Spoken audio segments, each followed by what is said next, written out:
Today, so as Liz said, I'm going to talk about the ethics of smartphones, and this is actually something that I think is, of interest to me at the moment, and it ties into some of the work that I hope to be doing over the next couple of years. And I'd like to start by reading aloud just two quotations, really, I suppose, just to set the scene. So the first is from Sherry Turkle, from her book Alone Together, where she writes, "These days, being connected depends not on our distance from each other, but from available communications technology. Most of the time, we carry that technology with us. In this new regime, a train station, an airport, a cafe, or a park is no longer a communal space, but a place of social collection. People come together, but do not speak to each other. Each is tethered to a mobile device and to the people and places to which that device serves as a portal." Okay, so the second quote I want to read is also, it's not a quote from Turkle herself, but it's from a participant in Turkle's research in a second book of hers called Reclaiming Conversation. And this person says, "Let's say we are 7 at dinner. We all have our phones. You have to make sure that at least 2 people are not on their phones or looking down to check something, like movie time on Google or going on Facebook. So you need a sort of rule of 2 or 3. So I know to keep like 2 or 3 in the mix so that other people can text or whatever. It's my way of being polite. I would say that conversations, well, they're pretty fragmented. Everyone is kind of in and out. Yeah, you have to say, wait, what? And sort of have people fill you in a bit when you drop out." So these two quotes, I think, point to how our social landscape is and has changed since the advent of smartphones, and a lot of things that attend the advent of smartphones, like the advances in social media technologies, etc. And it also draws attention to how sometimes we attend less well to things, including others, when distracted by smartphones. And these are matters we'll discuss shortly.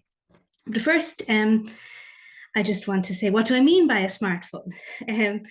Well, I don't just mean a portable phone, because of course smartphones are also portable phones, but I mean a portable handheld computer that has access to the internet, allowing you to connect with it wherever you are. So in addition to its ability to make calls and receive calls and send texts.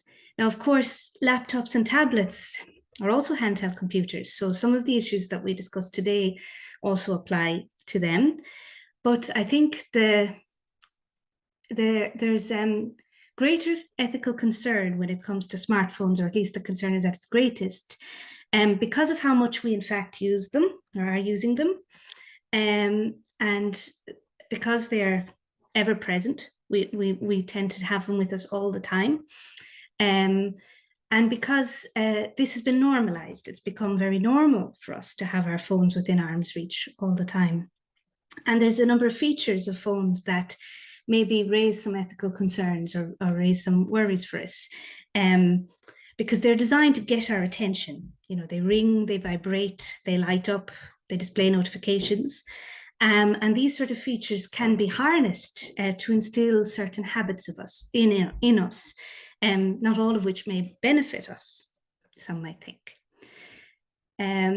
So the rise of the smartphone. So I don't know about other people here, but I certainly remember when we didn't have smartphones. I remember when mobile phones kind of came out in Ireland, where I was living, and I was in school, but they were not smartphones. They were basic mobile phones where you could just make calls and texts, and I remember them.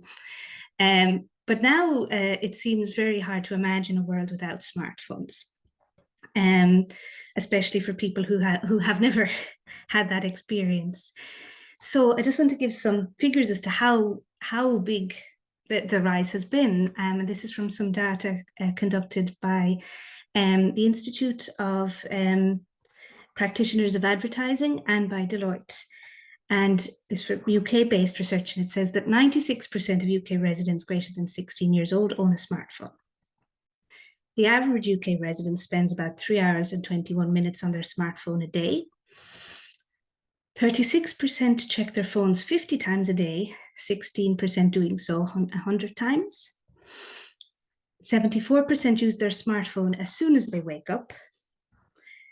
And 67% wished they spend less time on their devices. Now, these are figures from the UK, but I believe figures in Ireland, where I'm from, are quite similar. And I think they may even be a little higher in the US. And of course, it will vary from country to country, but there's some estimate that the average US citizen spends 5 hours and 16 minutes on their phone a day. This is from a survey conducted by Harmony Healthcare. So it's quite a lot of time and on the smartphone. Now, there's no doubt, I think, that smartphones have brought us very many benefits. The slides are moving, just to check. Oh, okay. So they've brought us quite a lot of benefits in that we have the ability through smartphones to, let's say, talk and see people who are very far away from us. So we make a call, we can see people, and that's a great advantage when people are at a distance. It was also a great advantage during the COVID pandemic, where people could see each other when they weren't allowed to meet up in person. GPS can be a valuable thing. I know I use it to find my way to a place. I don't know how I managed before. I seem to get places, but now it's very handy when you have it on your phone, walking around, finding wherever you need to go. Of course, they're sources of information and entertainment. They're giving us unprecedented connectivity and information access wherever we are, whenever we want it. And of course, people sometimes use smartphones as a calendar, as an organizer, to organize their day. And there's very many apps that sometimes people find useful for, let's say, health monitoring apps, things like that. So there's certainly a lot of benefits that they have brought. But there's also a lot of concern and a lot of research into the potential harms that they might bring about, or the negative impacts they may have on us. So some of this research, there's limitations to this research, and I'll talk about that in a moment, but there's a number of studies that seem to document that smartphones can have negative effects on various aspects of our cognition. So for example, one study conducted by Ward et al. Suggested that the mere presence of a smartphone in a room may induce a sort of brain drain, where people's limited cognitive resources are used up with the presence of the phone, and they maybe perform less well at whatever task is at hand. So the thought is that our brain may be subconsciously at work trying to prevent us from checking our phones, or subconsciously thinking about when we might next get a notification. So there's some evidence, some other studies like this, that seem to suggest that when a phone is present, or more obviously when a phone is notifying us of things, that we perform less well in certain cognitive capacity tasks. There's also a lot of research that seems to indicate that smartphone use, or evening smartphone use, and probably a lot of smartphone use in the evening, can have a negative effect on sleep quality and quantity, and can lead to excessive daytime sleepiness, especially in younger people. There's also some studies that suggest that withdrawing from smartphone use for a couple of weeks improves people's ability to sustain attention on things, and their mental health and their well-being, their subjectively reported well-being. So there is a lot of studies that seem to think, there are a lot of studies that seem to think that there's associations or correlations between poor mental health and excessive smartphone use. Now, it's important to note these are correlations. So it could be that people who are suffering from depression or anxiety or other mental health issues are more drawn to use the smartphones at the times at which they are suffering from these problems, rather than a smartphone being the cause. So it's important to know that with this research, but nonetheless, there's still a lot of evidence showing that there's an association. And there's a lot of concern about young people. So young people in particular. So there are strong correlations between using smartphones and using social media, and poorer emotional regulation, poor feelings of self-worth in many young people. So this particular study, I think that there's a lot of criticisms of the methods in this study, because it is self-reporting, as a lot of these are, and that may or may not lead to accurate results.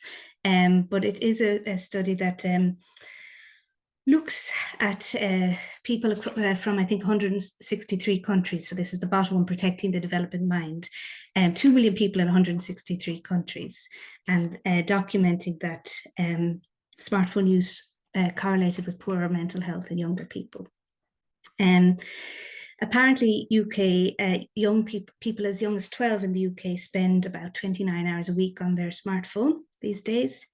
And the amount of time that young people spend in-person interactions with their friends has plummeted in the last 20 or so years by about 60%. So there seems to be a lot more interaction over screens. Now, that's led to kind of a movement, or certainly gaining a bit of momentum for many people to argue that we should try and pursue a smartphone-free childhood, or in the US, they say wait until the 8th, meaning the 8th grade, before giving smartphones to children. And that is talked about a lot in the media these days. But then there's also, as I said, the limitations of some of these studies. So again, a lot of them are correlational. A lot of them rely on self-reporting, and sometimes the people participating, so for example, the study about withdrawing from smartphones for a few weeks, all the participants were those who wanted to reduce their smartphone use, so they were motivated to, and they knew that the study was about the relationship between smartphones and well-being. So there could be placebo or demand effects going on as well. So this book that I mentioned here, Unlocked by Pete Etchells, is a book where he says we need to take some of these results with a good dose of humility, or because they may be not as extreme or scary as we think. Nonetheless, the concerns are there. So I want to talk about different areas of concern that seem to be arising, and I'm going to focus on 2 of them because I'll briefly mention 2 others, and of course there are many more. But the first thing I want to note that I'm not going to focus on today, because I know you spoke about privacy, the ethics of that another week. But smartphones also present several privacy and security concerns and threats. Health threats, which we spoke about there, mental health. Risks to autonomy, which I'm going to talk about in more detail, and changes, or at least impacts on our sociality, which I'm understanding as our relating to each other. So I'm going to talk about those last 2 in more detail, but I just want to say a small bit about privacy, security, and health. So we're aware that phones can track our location, and it seems that individuals' whereabouts can be tracked 24/7 through signals emitted from their devices. So while that might be very useful if you're trying to find someone, we can see how that can be pose problems for people's privacy. Also, smartphones, like other sorts of computers, can be affected by malicious software, whether through hacking or through something being deliberately installed beforehand that someone didn't know about. And that means people can have their messages, their photos, things like that, sometimes sensitive information, available to third parties if this happens to them. And more scary, actually, is that malware apparently can sometimes use the functionalities that are already on the phone to use the phone as a monitoring device, so as a listening device, or a surveillance camera. So this is possible. So those sort of things are, of course, quite worrying. And of course, we bring our phone with us everywhere. They become an extension of ourselves. So that's what makes it even more worrying than when it happens on our desktop computer or something like that, if we had that. I mentioned earlier the concerns about associations with poorer mental health and poorer sleep quality. And then there's also a further concern about workplace burnout and stress that smartphones might be associated with. And because with the presence of smartphones, I mean, this would exist with regular phones as well, that are portable, but there's the potential for the expectation that you're always available, so that, you know, other employees or your boss may contact you outside of hours, or an expectation that you're always on. WhatsApps, you know, outside of working hours, things like that. And Cal Newport in a book with 10 years ago now was saying that these sort of things might contribute to increased workplace burnout and stress. But what I want to talk to you about a bit more is the impacts that smartphones may have on our autonomy and our way of relating and interacting to others. So I'm going to say a little bit more in the next slides about the ways in which smartphones might negatively impact our autonomy and why we might be concerned about that. Are you all still with me? Okay, so autonomy. So you've probably, if you've gone to more of these bite-sized ethics sessions before, you may have discussed worries about autonomy being reduced or autonomy being under threat by various things. And in the case of smartphones, well, there are different ways in which they might negatively impact our autonomy, and I'll explain what I mean by autonomy now in just a second. But again, I have 2 quotes here. Hopefully that will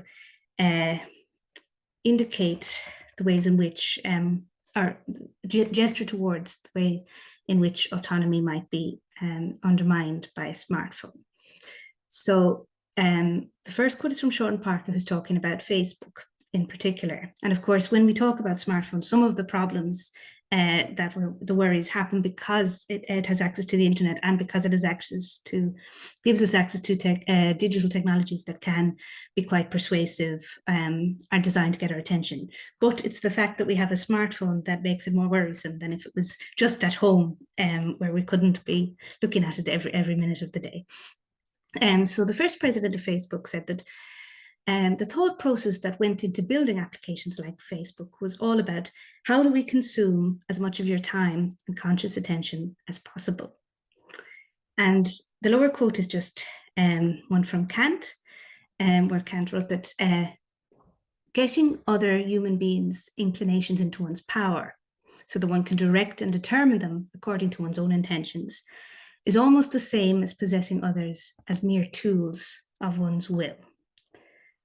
So getting it like a puppeteer, getting people to do what you want, if you're able to direct and determine them. So what do I mean by autonomy? So there are many different accounts of autonomy in the literature. There's a lot of variance as well as to what autonomy means. And it's variously referred to as, let's say, a capacity. So someone has a capacity for autonomy, that they're able to have autonomy. Sometimes a state, so the state of being autonomous, that is autonomous at a time, and also referred to sometimes or discussed in terms of it being a right, so that's something that we're entitled to have, that we can demand that our autonomy is respected and that others don't infringe it. And autonomy, all the accounts seem to converge in the idea that autonomy has something to do with having an ability to self-rule or self-govern. That one is able to set one's own ends and follow them or pursue them. And that having autonomy requires some measure of control over one's actions and choices and the desires and values that move one to action. So there's 2 kind of parts. So you have to be able, in order to be autonomous, you have to be able to set some goals or ends, and you have to have at least some ability to progress towards them. But also, the goals and ends that you set have to be, in some sense, your own, not ones that someone else is putting there for you. So there's kind of 2 parts. There's a sort of procedural part where you have to be able to set the ends and follow them through, but then also you have to have some sort of authentic ends. So that has led people to talk about autonomy as consisting of, or at least requiring, 2 sets of conditions. Some sort of capacity conditions, where you're able to set the goals and ends and able to follow them through. And then some sort of authenticity conditions, so that the ends that you actually set and try and pursue are ones that you yourself endorse, that you yourself want to have. I hope that makes sense. So whatever variation you might have on what autonomy means, the idea is that if you're autonomous, that you have to have some degree of control over what you're doing and your choices and your decision making, and some ability to follow through on your goals. Okay, so no, it's not moving for me. Oh, there we are. So I want to talk about the 2 conditions I just mentioned, the capacity conditions and the authenticity conditions, and examine maybe why smartphones might threaten some of them. So I just want to briefly talk about the capacity conditions. So one thing that is very prominent in the literature is discussion of whether smartphones have negative effects on our ability to maintain focused attention on something because of the notifications and the beeps and the different things that may compel us or seem to compel us to check our phones. So again, there's some studies that show that the mere presence of a cell phone may be distracting and reduce performance or reduce attentional performance on the task, sometimes leading to one making errors on the task when one returns to it because one has been distracted by a smartphone. And some authors have coined certain terms to describe what seems to characterize the current era. So Petman describes it as us being in a sort of cognitive state of hyper distraction quite a bit, where we're constantly changing our focus from one digital task to another. Now, we're always easily distracted anyway. That itself isn't new. But the constantly being beset by so many notifications that tax our attention is new. And the information overload of the facts that phones can facilitate interruption is what makes hyper distraction become possible, it seems. You know, in the current era, at the first sign of distraction or boredom, we can't pick up our phones. Linda Stone then speaks of continuous partial attention. And she describes how we're motivated these days sometimes by a desire not to miss anything. So even if we're focused on one primary task, we're often scanning for other opportunities and replacing our primary task with something new if it comes along, something that is made easier by the distraction of a smartphone. Again, this may tie in with health. So we may be some research suggests that there's a higher incidence of stress-related or attention-related illness being reported, that people may be on high alert monitoring all the time may not be good for our health. But just to counter it, a recent study of the passive presence of a phone found that it did not actually distract us. So this is a more recent study than the earlier ones. So it still might distract us if it's giving notifications, but there was the idea that if it's just merely in the room, this new study suggested it didn't seem to affect our attentional performance. And there could be a number of reasons for that, why it's different from the earlier studies. Maybe that we're becoming habituated to the presence of phones. Maybe we're becoming better able to resist the distraction. Or maybe the task at hand in the study wasn't demanding enough to bring about performance errors. But the negative effect on our attention, the reason I want to mention this in relation to autonomy is if we're trying to set ends and goals and make decisions and follow through on goals that we set for ourselves, it's easy to see how if we are being distracted all the time, that may negatively impact our ability to do so. So I'm sure we're all aware of when we have some task that we're trying to do and we don't get through it as soon or maybe at all if things get in the way during our day where we're distracted. And obviously there's other things apart from phones, but they certainly seem to contribute. At least I think I can feel that it sometimes does. So and again, if we are distracted, we may be less able to make a judgment that we want to if we're focused on something else. Another reason why smartphones may diminish our genuine sort of ability, our actual ability to set ends and follow them through, may be that it seems impossible for many of us to have an alternative to smartphone use. So it may be we have an end that we want to abandon our smartphone or use it less. And it may seem impossible. One quote from a paper by Aylesworth and Castro said, "The fact is that simply for many, it is unimaginable to live life without a smartphone, that unplugging seems not a realistic option." And at times I would love to go back to the phones before smartphones, but at the time I only got a smartphone because it was easier to get one than a more basic phone. And now it feels like you can't go back. And if that's the case, what extent is our lives with smartphones autonomously chosen if it feels like we can't unplug or we can't go back or that it's exceedingly difficult for us to do so? I want to mention now a little bit just about smartphones and the authenticity conditions for autonomy, so the extent to which we are actually setting goals that are ours, that are our own ones, So the idea of authenticity as a component of autonomy is that your ends must be in some sense your own. So Harry Frankfurt talks about us having consistency between our first order desires and our higher order reflection. So let's say, use the example of an unwilling addict who doesn't have consistency because, let's say, they want to have a cigarette or they want to smoke, but they don't want to be the kind of person who wants a cigarette. They don't want to want that. So the idea for Frankfurt and Dore-Horgan and some others is that for the goals that you pursue or the thing that you choose to do, your desires to be authentic and autonomous, it must be that you want to have the desire that you're currently having. And if not, then you're not truly or autonomously pursuing that action. Watson has something similar, but a little bit stronger, that your desires are autonomously chosen if they're consistent with what you think is worthwhile.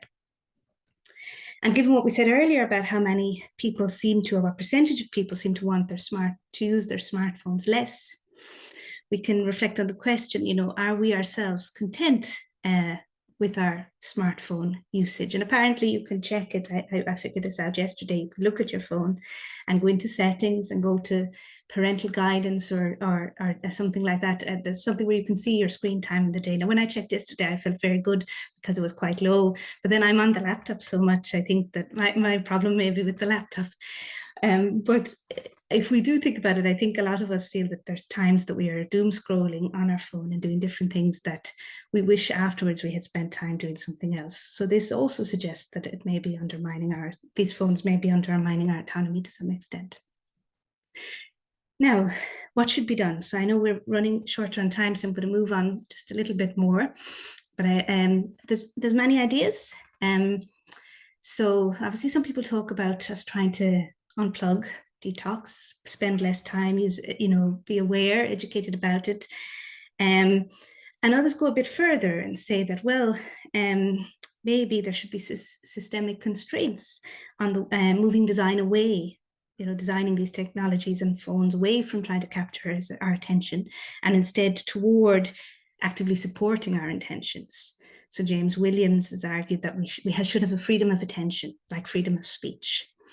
And some other authors, legal scholars, have argued about a right to attention, where we should have a protected right to attend to what we please, but also that others or third parties have a duty to protect us from intrusions that are captivating but ultimately unfulfilling.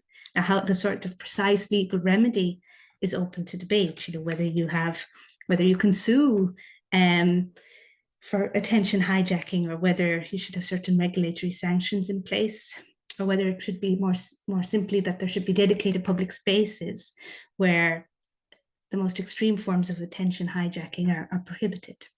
So these are all questions for further research. Now, this was something I wanted to talk about as well, but I think we're running out of time, so I'll just say something briefly, because this is something that I want to pursue in the next couple of years, this sort of line of research. But along with the effects that we mentioned on autonomy, there's also a worry about how smartphones are changing the way we socially interact. So we're very familiar. I think many of us have seen, when people at a dinner table are all on their phones, and it's not just young people. I was at a dinner recently where the person who was on their phone the whole time was the oldest person there, a senior citizen. So it is pervasive. And when we're also out and about, we're often on our phones, not looking around at the lovely scenery that we might see, or sometimes not acknowledging someone we walk past because we're head stuck in our phones. So there's definitely some changes going on, as well as the obvious change that some young people do most of their interacting via their phone rather than in person.